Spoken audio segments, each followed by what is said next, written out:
aircraft based here, in particular the A-10 Thunderbolt II Warthog, which I hear is an incredible plane. It's too bad. It's a long time it's been up there. I said, why don't we save it? I actually said that last time, and we did save it. I said that in my last term, and we did save it, but now it's coming to an end. But I hear the Warthog is incredible. And we have support aircraft and also the KC-135 Stratatankers. In recent years, many in Michigan have feared for the future of the base. They've been calling everybody, but the only one that mattered was Trump. They called Trump, and we got it done, which represents $850 million in economic impact across the state of Michigan, and probably it could be much more than that as we expand it out, and creates thousands and thousands of good and important jobs, both in the military and civilian jobs. So Gretchen, that's a big economic, you're not going to have too many economic development jobs like that. It's great. But today I've come in person to lay to rest any doubts about Selfridge's future and the vital role it'll play in our national defense. As Commander-in-Chief, I'm proud to announce that very soon we will replace the retiring A-10 Warthogs with 21 brand new F-15EX Eagle II fighter jets, the best in the world, fresh off the line.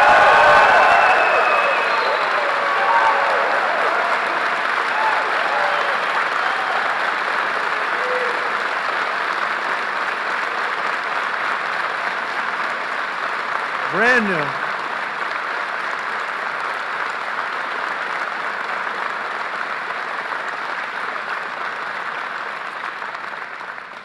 And they have an expression, you know what that means, fresh off the line. That means they are brand new. They've never been anywhere. This is where they're going to be for a long time.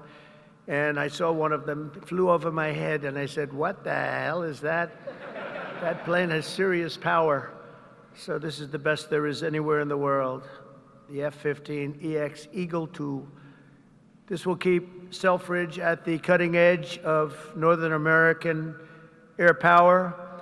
My administration will also continue with plans to replace the outgoing KC-135s and KC-46 Pegasus aircraft to continue that important refueling mission.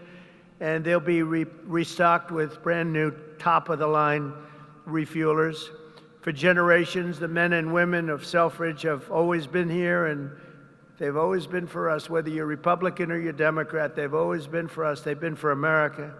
And under the Trump administration, we're going to be there for you. The previous administration was willing to surrender Air National Guard fighter units across the country by retiring aircraft that were not being replaced. We are replacing. But under the Trump administration, we're correcting that injustice, and that starts right here in Michigan, where we have a big commitment to Michigan and to the state, even beyond this. This is an exciting time for the United States military. Since November, enlistment numbers for every branch of the armed forces have surged. Recruitment is now the highest it's been in 39 years. Now, if you remember that, you better hold on to those jobs, or somebody will take them. Somebody will take those jobs so fast.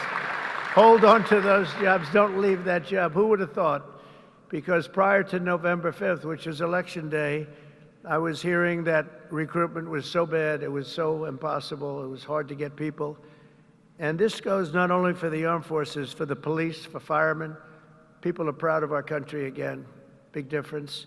But we had the worst numbers that we've ever had virtually. We couldn't get anybody, and now we're overstocked. We have waiting lists of people wanting to sign up and be with the military. They're proud of our country again.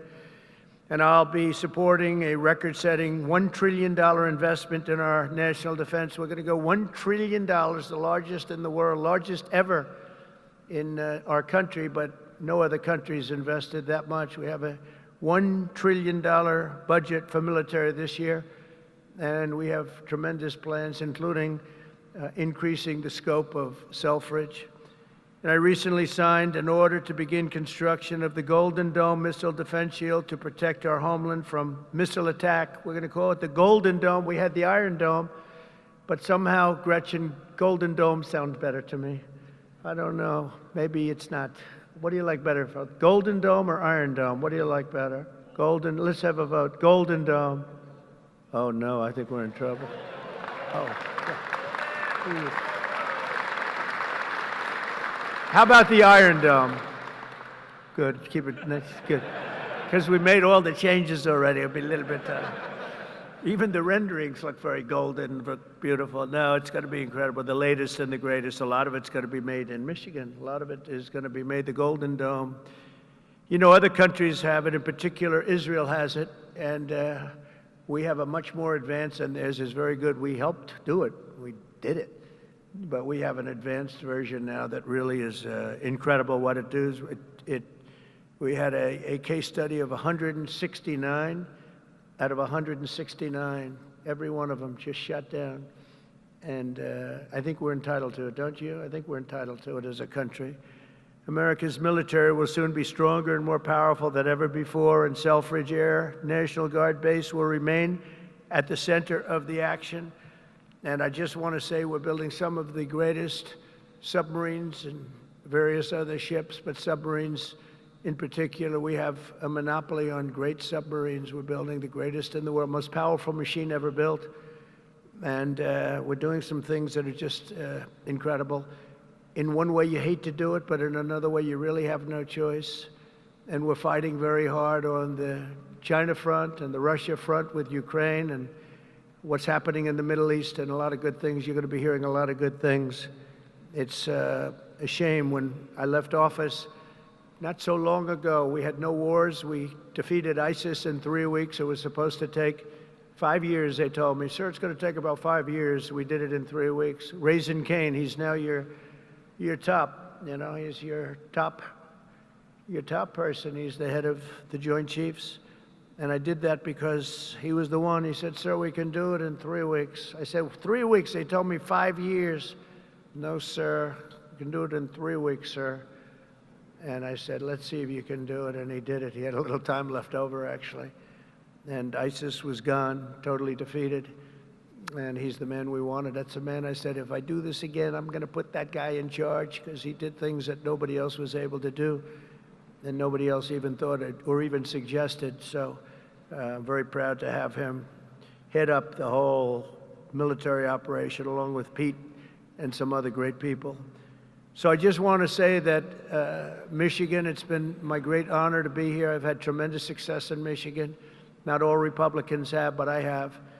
And not just this time either. We had we did tremendously well in 2020, and we did incredibly well in 2016. In 2016, they said it couldn't be won. You know, it couldn't be won, but we won, and we won by a lot. So it's a special place, and I don't forget my friends, and Michigan's been my friend. And I want to just thank everybody here. I want to congratulate you, actually, because there are a lot of people wanted this to happen to their neck of the woods, but it's happening for you. So congratulations, and God bless you all. God bless our military, and God bless America. Thank you very much. Congratulations, everybody. Congratulations.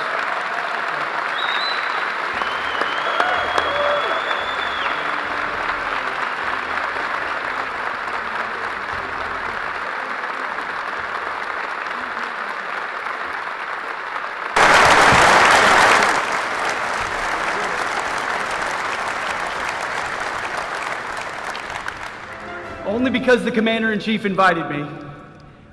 Mr. President, thank you for restoring the warrior ethos inside our formations, for rebuilding our military, reestablishing deterrence around the world, and making Americans proud to wear the uniform. That recruiting surge we're seeing right now is because they know they have a Commander-in-Chief that has their back. That's my message to these men and women every single place we go. All I ever wanted when I was in combat was to know that my commander had my back, no matter what. And with Donald J. Trump, that commander has your back. And that means something to the men and women of America, and that's why we're seeing a record surge in recruiting. That's why we're locking down our southern border. That's why our enemies know we mean business, because we have a Commander-in-Chief that has our back, and he has the back of this base as well. God bless you all. Thank you.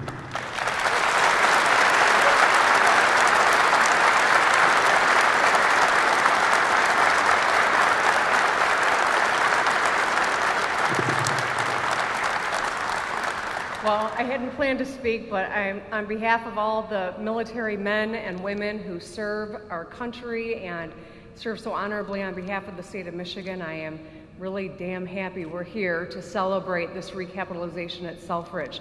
It's crucial for the Michigan economy, it's crucial for the men and women here, for our homeland security and our future. So thank you. I'm so grateful that this announcement was made today, and I appreciate all the work. Thank you.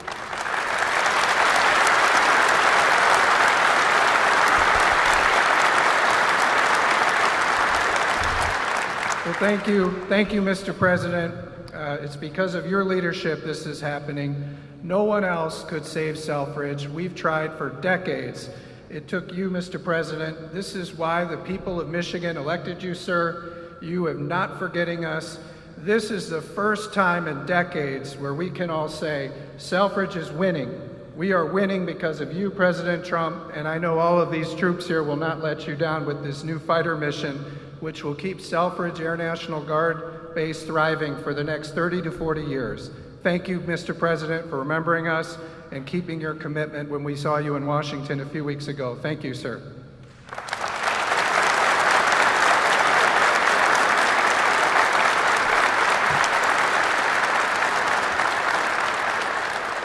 Well, Mr. President, thank you for coming to Macomb County. Thank you for coming to Michigan. And thank you for providing another important service of the F-15X. This means that these folks are going to be continuing on the mission for America for the coming decades. Because of your leadership, America's back again, Macomb's back again, Michigan's back again, and Selfridge will be leading the way. Thank you, Mr. President, for showing that leadership.